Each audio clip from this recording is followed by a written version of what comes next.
des responsables politiques américains, qu'il s'agisse des démocrates ou des républicains. Donc vous savez, souvent le même point de vue dans ce domaine-là.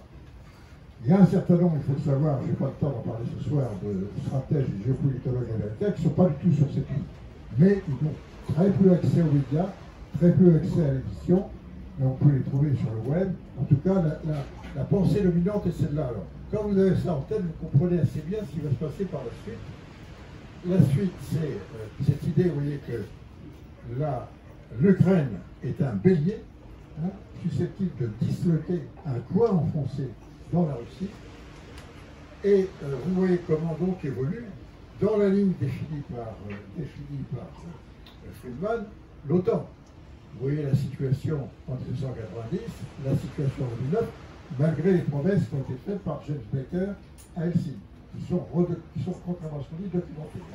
Et à la suite des écrits, ce n'est pas simplement des paroles en l'air. La vidéo d'après vous montre quel est l'état actuel, si vous voulez, le dernier état, puisque vous voyez inclus la Finlande et la Suède. Donc le verrouillage est à peu près complet, et vous voyez très bien le rôle que dans cette affaire l'Ukraine peut jouer. L'idée est donc d'intégrer l'Ukraine dans l'OTAN, c'est le sujet actuel, ce qui, de la part, les Européens ont eu un doute là-dessus, puisqu'ils s'étaient opposés il y a quelques années à cela, ce qui était tout de même assez saugrenu de dire qu'on allait introduire la seule base navale russe dans l'OTAN. Qui pouvait penser une chose pareille sérieusement. Donc voilà la situation actuelle. Donc à partir de là, je ne vais pas m'étendre sur le conflit ukrainien, ce n'est pas le sujet, mais vous comprenez tout le conflit ukrainien. Et quand on vous dit que les géostratèges américains disent à l'heure actuelle notre adversaire, l'autre problème c'est l'Allemagne, il faut surtout éviter qu'elle s'allie avec la Russie, parce que c'est ça le sujet, qu'en quelque sorte il se fasse une alliance entre les ressources naturelles, les matières premières, l'énergie russe et la capacité industrielle de l'Allemagne. Vous comprenez très bien, il ne faut pas être en clair pour comprendre qui a fait sauter Nord Stream 2. Ça ne fait pas évidemment l'ombre d'un doute. Il suffit de réfléchir encore une fois, comme je disais tout à l'heure, sans affect, et sans... c'est absolument une évidence absolue. Donc, voilà le tableau dans lequel nous sommes. Voilà une carte issue d'ailleurs de cet ouvrage. C'est très clair, vous voyez qu'on reconstitue de l'autre côté le rideau de fer. Il s'est effondré en 90, et c'est de l'autre côté qu'on le reconstitue. Un paradoxe et russe de l'histoire tout de même. Alors on va plus loin. Je disais tout à l'heure, non seulement il faut encercler, mais il faut disloquer, je l'ai dit tout à l'heure. Alors cette carte, elle est issue, tout simplement, je ne vais pas la détailler, mais vous voyez ce que ça veut dire. Cette carte est issue d'une réflexion menée au Parlement européen en janvier dernier, en janvier de cette année, par un groupe de géopolitologues européens, russes, etc., qui sont hostiles, si vous voulez, au gouvernement actuel et surtout à la puissance russe. C'est la 5e réunion, celle de janvier, la 5e réunion. Ça fait donc plusieurs années que le Parlement européen réfléchit, toutefois que ce document n'est pas issu du Parlement, mais il abritait les gens qui ont discuté autour de ce genre de schéma. Là aussi, ne tirons pas de conclusion, mais il faut savoir que ça existe. Alors je disais tout à l'heure que, alors je continue, là vous avez le patron du SR ukrainien, M. Boudanov, jeune général de 37 ans, qui lui va plus loin, il recherche dans l'ensemble russe les parties du territoire qu'on peut distribuer aux Polonais, aux Hongrois, aux Roumains, aux Chinois, etc. etc. Ça aussi, c'est du tout récent. Bon. Donc, vous voyez que dans cette situation-là, si vous voulez, si nous ne lisons pas les livres des stratèges américains, ou peu de gens les lisent, les Russes, eux, lisent tout ça. Ils voient très très bien, pour parler familièrement, à quelle sauce on va les manger. Mettez-vous à leur place. Je ne défends pas Poutine du tout. Il y aurait beaucoup à dire là-dessus. Enfin, il faut se mettre à la place des Russes qui font confiance en un moment à l'Occident, hein, et qui brusquement voit déferler, parce qu'il n'y a pas que ça. Vous avez la Rand Corporation qui fait la même chose, des rapports tout à fait incendiaires. L'idée générale, c'est qu'il faut encercler la Russie et en plus la disloquer. Et là, on se rapproche. Et cerise sur le gâteau, faire en sorte que les Allemands restent toujours, si je peux me permettre, à notre pote. Ils sont, qui étaient, mais qui sont en train d'échapper. Voilà. Donc voilà le tableau. Voilà le tableau. Il faut l'avoir en tête. Ça explique même beaucoup de choses. Donc, ça, c'est pas la peine, c'est un verrou charnière, ça ne fait que résumer ce que je viens de vous dire. Alors voilà quelques cartes tirées d'une très intéressante revue italienne, qui s'appelle Limes, hein, qui est une revue qui appartient au groupe de la Repubblica, hein, le groupe de la Repubblica en Italie. Donc vous voyez, simplement, on passe rapidement sur ces cartes. Hein, ça veut dire le sentiment, ces cartes sont toutes récentes, hein, elles ont à peine 18 mois. Hein, le sentiment d'encerclement, hein, de la Russie, le sentiment qu'ont les Russes de cet encerclement, on peut continuer. Et maintenant, on va plus loin.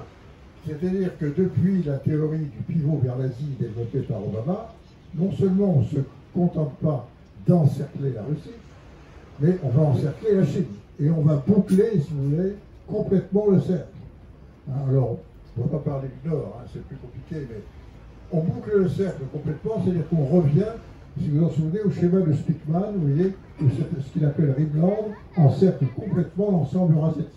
On verrouille le système, d'où tous les problèmes que l'on va rencontrer par la suite sur Taïwan, etc. etc. Donc vous voyez le schéma. Et la suite. Et alors là, l'obsession que j'ai évoquée tout à l'heure, l'obsession américaine, ceci c'est des documents italiens, hein, c'est une réflexion italienne, l'obsession américaine de ce triangle Chine, Russie, Allemagne. Ça, c'est totalement inacceptable pour les États-Unis, hein, même s'ils sont les grands amis des Allemands, les grands amis de l'Europe, etc. C'est totalement inacceptable et tout sera toujours fait dans la stratégie actuelle pour détruire, si vous voulez, cette situation de triangulation, pour reprendre les termes à la mode aujourd'hui. Retenez bien cette idée, hein, les Américains vont en permanence, et Friedman le dit, faire tout ce qu'ils pourront faire pour casser la relation entre ce qu'ils appellent l'Europe péninsulaire, la nôtre, l'Europe occidentale et la Russie. Tout doit être mis en œuvre pour casser ces trucs. On voit bien comment les choses se développent, si vous voulez, à l'heure actuelle. Le problème, c'est que cette vision-là... Alors, je rappelle que le livre de Friedman a été publié au lendemain des accords de Minsk. Les accords de Minsk, juste une incidente, une incise là-dessus. Moi, j'avais été tout à fait étonné, enfin, à la fois heureux et étonné, de voir qu'on avait réussi à Minsk, pour régler le problème de l'Ukraine, en tout cas aider à le régler, de faire un accord vraiment européen. Allemagne, France, Russie, Ukraine. Sous l'égide d'ailleurs de la Bélarus, hein, puisque les accords sont à Minsk, capitale de la Bélarus. Et je m'étais dit, j'avais cité sur eux, j'avais fait un article pour Boulevard Voltaire à ce moment-là, je disais miracolo. Comment est-ce possible que nous ayons pu passer un accord entre nous sans avoir sur le dos, si je puis dire, les anglo-saxons, comme le disait Gérard de Gaulle, les anglo-américains. Ça n'est pas possible. Ça ne peut pas durer. Et effectivement, ça n'a pas duré. Ces accords étaient totalement inacceptables par les anglo-saxons et par les américains parce que justement, ils renforçaient cette idée de l'alliance entre l'Europe péninsulaire et l'Europe eurasiatique, russe-eurasiatique. Je cite Védrine, qui n'est pas un dissident. Hein. Hubert Védrine dit « Le Poutine de 2022 est largement le résultat, tel un monstre à la Frankenstein, je lui laisse cette qualification, hein, des errements de la désinvolture et des erreurs occidentales depuis 30 ans. » Cette phrase, il faut l'avoir en tête, elle est, pour être gravée dans le marbre, c'est exactement ce que nous avons fait. Erreur, désinvolture, hein, errement. Voilà. Alors, vis-à-vis de ça, du côté, si vous voulez, de l'encerclement, il se traduit aussi du côté, je ne vais pas m'étendre là-dessus parce que le temps passe, sur une stratégie encore plus complexe que cette stratégie territoriale, qui, je le rappelle, est appuyée sur 750 bases, hein, réparties sur l'ensemble de la planète, 750 bases américaines et 740 aux États-Unis même. Eh bien, la suite, non seulement on encercle, on disloque, mais on enveloppe tout ce qu'on peut envelopper, c'est-à-dire le reste du monde. Pour prendre la terminologie américaine, the rest of the world, ROW. Eh bien, cette théorie, c'est celle du Full Spectrum Dominance, qui est une théorie à l'origine de la stratégie de l'armée de l'air américaine, qui est appliquée progressivement à la totalité du spectre des décisions stratégiques américaines, la défense, la technologie, le numérique, la culture, le dollar, et c'est une stratégie qui n'est pas négociable. Elle n'est absolument pas négociable. Alors, on n'a pas le temps ce soir, mais si vous reprenez chacun de ces points, vous voyez très bien que dans tous les points, là, chaque fois que nous essayons, nous, Européens, de nous opposer, ou en tout cas d'être même un partenaire, ça n'est pas possible. Ça n'est pas possible. Hein, si on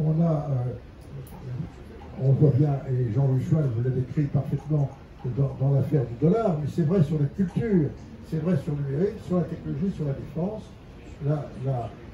la domination américaine est non négociable. Donc nous sommes là forcément, j'ai parlé d'idéologie, mais on est en tout cas totalement vassalisés. Et ça ne fait aucun doute là-dessus. Alors on peut être pour, on peut dire pourquoi pas, hein, on peut être contre, mais en tout cas on ne peut pas faire le constat que c'est la réalité des choses. Alors quelle va être la riposte chez la Russie, disons la riposte eurasiatique? Cette riposte va être, et se développe à l'heure actuelle, et d'une très grande puissance et d'une très grande complexité. Pour ça que je disais tout à l'heure qu'on est devant un conflit existentiel, car il y va de l'existence en tant que civilisation, si vous voulez, hein, de l'existence des uns et des autres. Les Sino-Russes, et les Chinois surtout, ont bien compris ce qui est en train de se passer. Ils ont compris ces manœuvres que je viens de vous décrire. Et donc, ils vont mettre en œuvre quelque chose que j'ai appelé un jour le cauchemar de Mackinder. C'est quand Mackinder a écrit son article au début du XXe siècle, en 1904, le pivot qu'il décrit est totalement vide. C'est un ensemble totalement vide. C'est la Sibérie et la Russie orientale. Hein, c'est vide en 1904. Eh bien, ce que vont faire aujourd'hui les Chinois avec les Russes, et puis avec d'autres pays d'ailleurs, j'y reviendrai, c'est de remplir, si vous voulez, ce centre. C'est lui donner une puissance, c'est lui donner une force, une structure à la fois ethnique, démographique, économique et stratégique. Et c'est ça la nouveauté. Et ça, en vérité, je reviendrai là-dessus peut-être tout à l'heure, on ne l'a pas vu venir. On ne l'a pas vu venir. Cette stratégie se développe seulement, vraiment, depuis 30 ans. Seulement depuis 30 ans. Donc, je résume par ce schéma un peu approximatif, mais l'encerclement, c'est le rouge, que je vous ai décrit précédemment, hein, le contre-encerclement, c'est le jaune, hein, c'est-à-dire, on va en parler, ce qu'on appelle les BRICS, et entre les deux, vous avez une stratégie également de désencerclement. Je passe à la suite. Le contre-encerclement est donc à la fois géopolitique et il est institutionnel. Géopolitique, c'est la route de la soie, ce qu'on appelle la nouvelle route de la soie, qui est quelque chose de tout à fait extraordinaire, qui reprend d'ailleurs des éléments qui existaient déjà de manière fragmentaire avant, et qui consiste à dire, eh bien, on va structurer, on va aménager au sens quasiment français du terme, on va aménager le territoire, non seulement de l'Eurasie, mais après, pourquoi pas de l'Europe, pourquoi pas de l'Afrique, hein, et pourquoi pas de l'Amérique du Sud, parce que c'est ce qui est en train de se faire. Ça ne va peut-être pas aboutir, j'en sais rien, mais en tout cas, c'est ce qui est dans la vision chinoise. Hein. Donc voilà la carte le circuit, vous voyez les traits jaunes, c'est en vérité pour l'essentiel des voies ferrées. Aujourd'hui, on circule par la voie ferrée entre, disons en gros, la région de Shanghai jusqu'à Duisbourg en Allemagne, toutes les semaines. Et on projette de faire la même chose vers Madrid, Séville, ça n'apparaît pas encore sur cette carte, mais c'est ce qui est projeté. Et non seulement on a des plans horizontaux est-ouest, mais également des corridors nord-sud qui continuent à structurer l'espace, aussi bien en Europe de l'Est, entre Budapest et Trieste, hein, et que entre la Sibérie et Singapour. Donc voilà en gros ce que sont en train de faire les Eurasiatiques, si vous pouvez tout connaître. voilà ce qui se fait. Je rappelle que tout de même, les Chinois font fonctionner en actuel 40 000 km de voies TGV. Hein, 40 000 km avec une vitesse moyenne de 350 km à l'heure. J'ai fait il y a une quarantaine d'années Pékin-Shanghai en une journée, en 24 heures. Ça se fait aujourd'hui en 3h15. Et tout ceci s'est fait dans les 30 dernières années. Donc accélération, vitesse formidable. Donc je continue, voilà quelques autres cartes. Hein, je vais passer rapidement pour vous montrer. Ce sont des cartes souvent tirées de la presse chinoise, en anglais, bien sûr, en anglo-saxon. Voilà, vous voyez que c'est quelque chose de très pensé. Vous voyez sur la Madrid est visée sur la partie est. Tout ceci est en train de se faire avec, si vous regardez verticalement, ce qu'ils appellent les corridors. Hein, et le plus important est celui qui est en train de se développer à l'heure actuelle, sous l'impulsion de la Russie et de la Chine, sur le bord de la mer Caspienne, pour rejoindre l'Iran. Voilà le travail. Aménagement du territoire au sens français du terme, au sens que M. Guichard avait tenu à ce terme. On aménage le territoire, on fait des voies, des routes, on développe le fer essentiellement, et puis bien entendu on installe des ports, hein, et on prend des participations dans la plupart des ports européens, dans les ports également d'Afrique du Nord, etc., et d'Afrique. Donc tout ceci se fait systématiquement avec des moyens extrêmement puissants. Il s'agit là de centaines de milliards de dollars, hein, à chaque fois.